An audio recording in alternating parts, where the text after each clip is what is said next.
I'm really curious about how you balance those two things. So your customer success managers are speaking to your customers as a primary source of information, from what I understand. Yet you are a tech company, you're in SaaS. There's pressure to use AI to automate a lot of the human components, especially in success. So yeah, curious of how you think about that, and then how you make the business case for it also. Yeah, that's a good question, actually. We try to use as much AI as possible. We want to scale very intelligently like any other company. We certainly never remove the human component. People ultimately buy from people. People buy off of relationships all the time. So that's super important to us. It's a lot different now. We have like unlimited dashboards. We have like a whole bunch of custom agents that we built as well to analyze, customer health, like from the moment you fundraise to, I don't know, CEO is at a Coldplay concert. Like we know that, like it gives us, signals all the time. We're like, hey, you're about to acquire a company and they were previously on a competitor and they're bringing in 700 users. Now we're gonna, strike when the iron's hot. We were writing the vast majority of our code, at least 60-70%, through strictly Claude Code. Now we built our own AI code reviewing, code reviewer tool. We have our own fine-tuned reliability models for some of our AI products. We go pretty ham on it nowadays. So when you said you scale your success team in you said unscalable way, I think, or something like that. Curious what you meant by that. Mostly just a ton of recurring conversations. We do a lot of human-to-human training, whether it's understanding our tool. Our tool is very easy to use when you guys all sign a contract later tonight. But we also, we think a lot about what are the things around our software a team needs to be successful. Sometimes maybe they're not as mature in their incident management practices.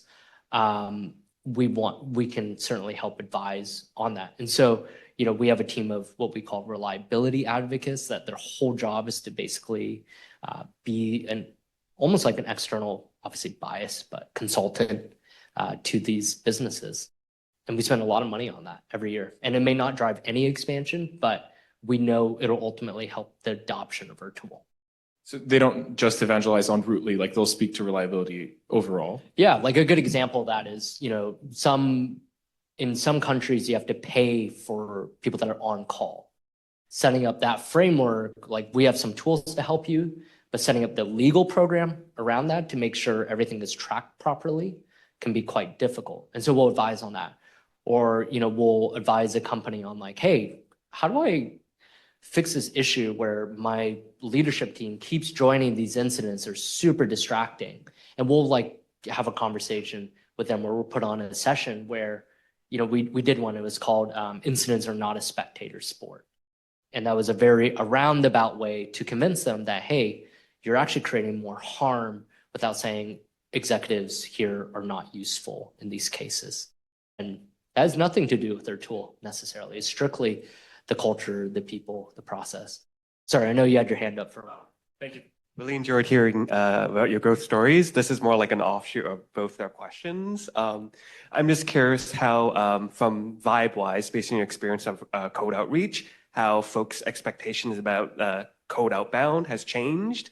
Because my spidey senses tell me that, it's a lot easier to do code outreach and personalize it, but also the cringe factor can be very real because you can tell when someone's you clearly just deep researched what my product is and just plugged and play. So I'm curious, what your read is on that when it comes to people's expectations. Yeah, we try not to be cringe.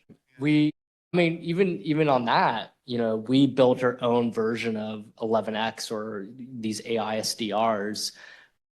There's a whole case study about us on Clay's blog post, also a customer. And it's actually pretty incredible the amount of research you can do. I think it's helped accelerate a lot of it.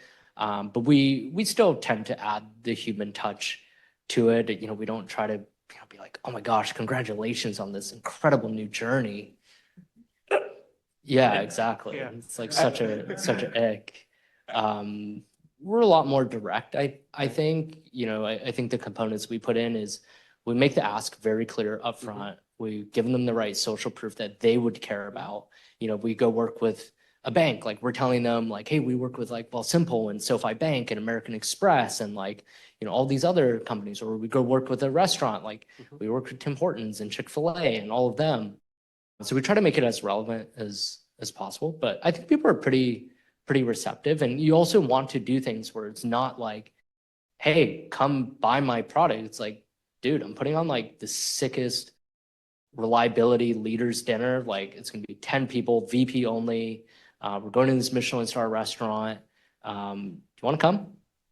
And they're like, yeah, I'm down. And it's way easier. Thank you for sharing, JJ.